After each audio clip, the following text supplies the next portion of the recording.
India TV संवाददाता अनामिका गौड़ ने florist day hotel के ठीक पीछे वाली गली का जायजा लिया। आप भी देखिए। साउथ दिल्ली का जब नाम आता है तो पॉश इलाके दिमाग में आते हैं, लेकिन असल में साउथ दिल्ली दिखता कैसा है? साउथ दिल्ली के गांव में इस समय क्या स्थिति है? कितना सरकार ध्यान दे रही है, कितना एमसीडी ध्यान दे रही है, इसका पता इस बात से चलता है कि मेरे ऊपर केवल 1 फुट के ऊपर यहाँ पे तारों का जंजाल लटका हुआ है।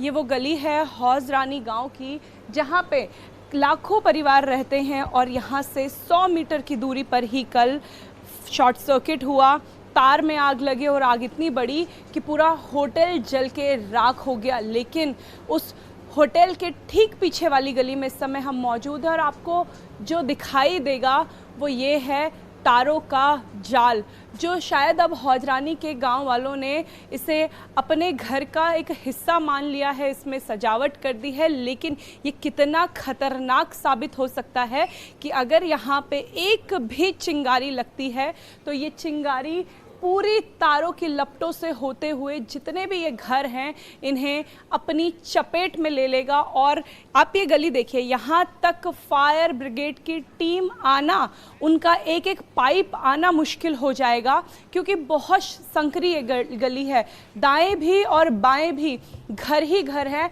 आप ये पिलर देखिए, इस पिलर में मीटर लगा हुआ है, इस पिलर से ही गैस की पाइपलाइन भी जा रही है, इस पिलर से नेट की केबल जा रही है, इसी पिलर से जो स्ट्रीट लाइट है उसकी वायर भी जा रही है और यहाँ के सभी घरों को इसी तरीके से कनेक्ट किया गया है। 3 मंजिला 4 मंजिला यहाँ पे घर है, लोग अपने परिवारों के साथ रहते हैं, बच्चों के साथ रहते हैं। भैया, आप लोग तो एक टाइम बॉम्ब के नीचे रह रहे हैं, कभी भी यहाँ पे चिंगारी लगी और ये सब घर इसकी जद में आ सकते हैं। बिल्कुल मैम, मेरा नाम मोहम्मद इसरार है, इसी गली में रहता हूँ मैं। ये तो पहले गांव था, ज़मीनें जो किसानों की थी वो गवर्नमेंट अंडरटेकन ले चुकी, बचा क्या? कोई यहाँ सरकारी नौकरता है नहीं, गांव के किसान लोग हैं। जैसे तैसे करके कर्जा दर्जा लेके मकान बनाए तो जाहिर सी बात है उसकी लागत लगी तो 2-4 किराएदार भी आएंगे और लीगल तरीके से, इलीगल नहीं। जो घरेलू रहने वाले हैं, ये होटलें तो अब बनी हैं 4 साल से 5 साल से, पहले नहीं थी होटलें। वही लोग यहाँ घरों में रहते थे, इलाज करा के अपने चले जाते थे। अब इन्होंने होटलें बिल्कुल पैक करके ऐसी बना दी हैं कि निकलने का वो ही नहीं है, रास्ता ही नहीं है निकलने का। के सामने जो है इसमें पूरा पीजी है, टोटल नर्सें रहती हैं इसमें। अब ये बताइए, इनका फ्रंट उधर है, एसी की गर्म हवा हम झेल रहे हैं। पैसे वाली पार्टियाँ क्या बोलें इनसे?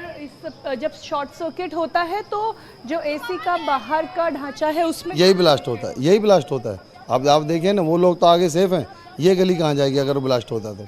वहाँ पे आप जाओगी, आप अपने आप को सिक्योर नहीं करोगी। भैया, क्या कब से है ये तस्वीर? ये तस्वीर कम से कम 15 साल से। मैं यहाँ 10 साल से हूँ, तब से ही देख रहा हूँ। ये रेंट पे रहते हैं?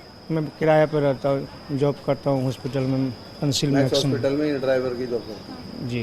देखो, डेसू वालों का काम है कि वो जो है मंथली में या 6 मंथ में कोई विजिट करें और इसके लोड के हिसाब से देखें। करते हैं वो? नहीं करते, ऐसा कुछ भी नहीं है, ऐसा कुछ भी नहीं। को नहीं लगता कि यहाँ पे भी कोई हादसा हो सकता है? अब हादसा तो देखो इत्तेफाक की बात होती है। अब कोई आग लगे और कोई लोड सर्किट हो तो उसमें ये तो आप पूरे गाँव में चलिए, मेरे साथ यही हालत है पूरे गाँव की। इधर होटल है, मतलब बाईं तरफ में होटल की पीछे की दीवार है और दाईं तरफ लोगों के घर हैं। क्योंकि आगे होटल बन गए, सड़क जो है वो पूरी तरीके से नहीं बनाई गई, सड़क बहुत छोटी है। धीरे धीरे ये पीछे जैसे ही जाते जाएंगे और संकरी होती जाएगी और ये तारों का जाल जो है यहाँ पे बढ़ता ही जा रहा है। यहाँ पे आप एसी गिनिए, 1 एसी है, 2 एसी है, 3 एसी है, 4 एसी है, 5 एसी है। अगर लोड बढ़ता है और यहाँ पे शॉर्ट सर्किट होता है तो सीधा इसकी जद में ये घर आएगा और इस घर से होते हुए ये आग गली के आखिरी छोर तक जा सकती है। फिलहाल एमसीडी होटल्स की तो जांच कर रही है, लेकिन इन घरों का क्या जिनके आगे ये तारों का जाल लगा हुआ है और जो टाइम बॉम्ब करके कभी भी टिक टिक टिक टिक कर रहा है कि एक शॉर्ट सर्किट और कोई बड़ी दुर्घटना हौज रानी गांव में हो सकती है।